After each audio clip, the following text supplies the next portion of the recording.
Miscellaneous exercise number 4 का question number 9 हम कर रहे हैं। देखें, जो बिल्कुल स्टार्ट में मैंने आपको क्वेश्चंस कराए थे फैक्टराइजेशन की टाइप, ठीक है, कि जिसमें आपने ये देखना था कि कुछ कॉमन है कि नहीं। अगर वो आपके पास फर्स्ट टाइप निकल जाती थी और उसमें कुछ कॉमन पूरे सारे एक्सप्रेशन में नहीं होते तो दूसरी टाइप क्या थी कि आपने पेयर बना के उसमें कॉमन जो है देखना है। ये वही आपके पास मेथड है। ये देखें, एक पेयर आप ये बना ले, एक पेयर आप ये बना ले। इस पेयर में क्या चीज़ कॉमन है? x, तो आपके पास क्या आ जाएगा? x + 2a। अब यहाँ पर आपके पास माइनस साइन आप कॉमन लेंगे। क्या चीज़ कॉमन है? आपके पास b, तो आपने यहाँ लेना है x माइनस माइनस प्लस हो जाएगा और 2a। ब्रैकेट के अंदर की वैल्यू आपकी बिल्कुल सही जा रही है, तो इसका मतलब है ये आपके पास दोनों में से एक मरतबा लिखा जाएगा। ये आपका हो गया आंसर, ठीक है। अब हम नेक्स्ट क्वेश्चन देख लेते हैं। मिसलिनियस एक्सरसाइज का क्वेश्चन नंबर 10, ठीक है।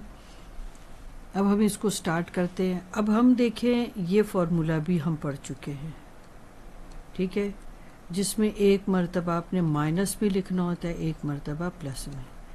फिर आप ये फॉर्मूला भी पढ़ चुके हैं, ठीक है, जिसमें आपके पास इस तरह से दो तरह के जो हैं एक्सप्रेशंस होते हैं, ठीक है। फिर आप ये माइनस का भी कर चुके हैं, यानी अब यही फॉर्मूला इसमें यूटिलाइज होंगे, ठीक है, क्योंकि आप देख रहे हैं ना कि यहाँ पर उन्होंने 12 दिया हुआ है, ठीक है। तो अब 3 के टेबल में 12 है ना। अब पहले हम क्या करते हैं, इस पर ये वाला फॉर्मूला अप्लाई कर देते हैं। उससे क्या होगा कि हमें दो वैल्यू मिल जाएंगी। मैं आपको बताती हूँ। बी लिखेंगे, इसकी क्या पावर लिखूँ कि रिवर्स में रीड करूँ 12 आ जाए, तो वो आप ले लें 6। फिर ए के साथ भी ऐसा ही कर लेते हैं। अब आपके पास a6 माइनस b6, ये भी आ गया, a6 प्लस b6।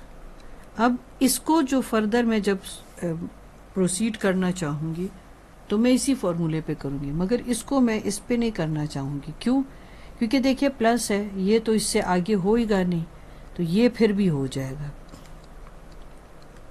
मतलब मैं अब आपको बीच में क्लू देती जा रही हूँ कि देखिए क्यों मैं आगे इसको इसी वाले फॉर्मूला से कर रही हूँ और उसको क्यों नहीं कर रही, ठीक है, माइनस वाले को।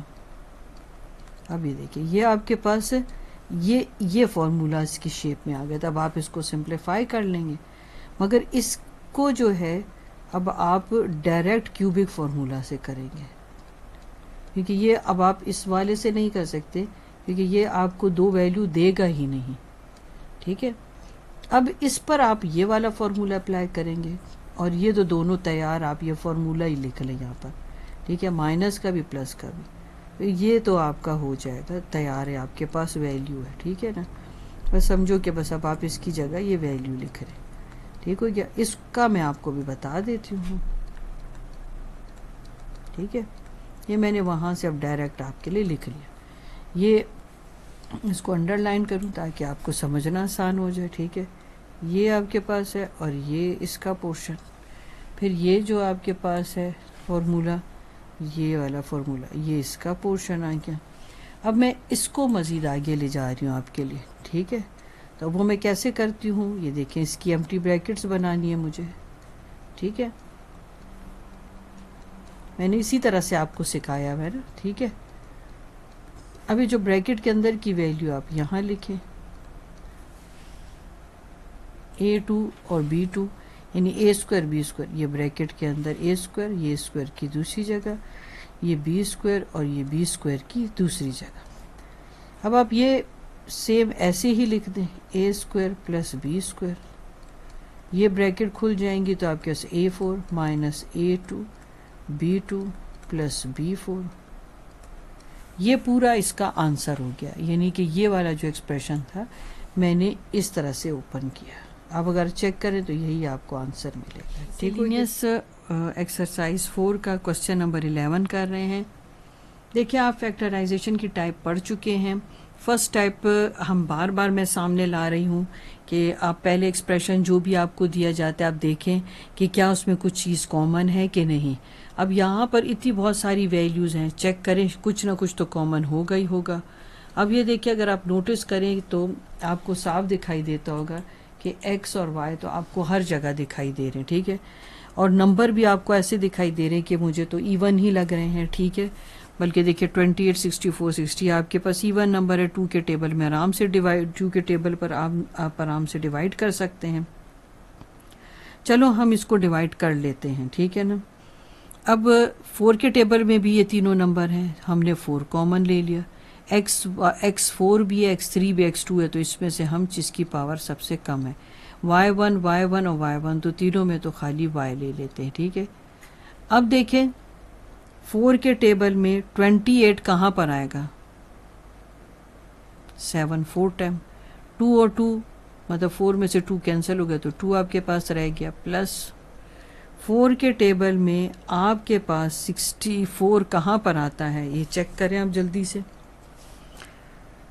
क्या आपके पास आता है 16 टाइम आपके पास 64 आ जाता है, इसमें से x हो गया, y कट गया। 4 के टेबल में 60 कहाँ पर आता है, आप देख लें 15 आ गया आपके पास, ठीक है, आप चेक कर सकते हैं।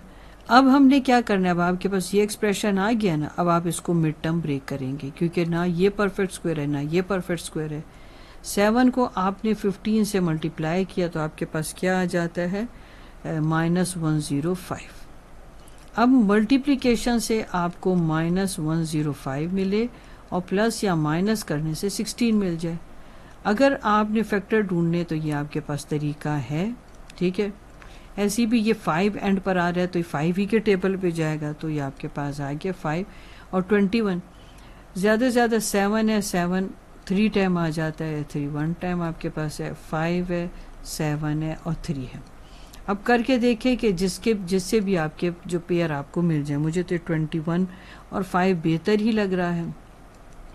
सब्ट्रैक्ट करें तो देखिए 16 आता है, मगर 21 को अगर -5 से मल्टीप्लाई करो तो 105 भी आता है। अब y(x²) 4x² और y, अब आपके पास आ जाएगा 16 के पेयर आ गए हैं, आपके पास फैक्टर्स आ गए हैं। अब आपने वो फैक्टर्स उसकी जगह लिख लेने हैं और अपना आगे क्वेश्चन प्रोसीड करना है। अब इसमें ये एक पेयर बन गया, एक ये पेयर, इसमें क्या कॉमन है, 7x, तो x प्लस आपके पास क्या आ जाएगा 3। यहाँ पर क्या आपके पास कॉमन है, आपके पास माइनस माइनस प्लस आ गया, 5 3 टाइम 15, ठीक हो गया। अब 4x² y साथ ही लिखा जाएगा, ये ब्रैकेट में रखते हुए 7x - 5 आ गया और आपके पास इन दोनों में से एक मरतबा आपने फैक्टर ले ली। ये आपका आ गया इसका सलूशन, ठीक हो गया।